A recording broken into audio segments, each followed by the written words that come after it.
Magandang araw po mga kakro, tana po dini, samahan niyo po ako sa una pong pailaw ng Batangas. Kalabas ko lang po sa trabaho, garni po ang nangyari.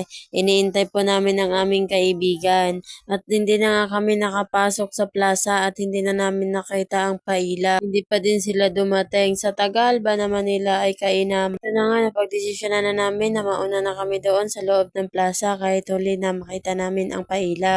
At ito na nga ang view sa loob, apakaganda. Wala po akong magawa kundi maglakad kasi ho apakadaming tao. Nagsikan po ang tao sa loob, sana all. Pinagsisiksikan ang sarili. Taong hindi ka naman mahal.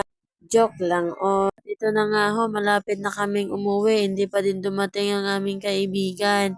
Mapapasana all ka na lang talaga. Sana ho ako inyong suportahan. Pa-subscribe na lang po. Maraming salamat po. God bless. Ito nga po pala ang fireworks mga kakro. Dito na lang po kami sa harap ng McDo nanood kasi po hindi na namin naabutan ang pailaw.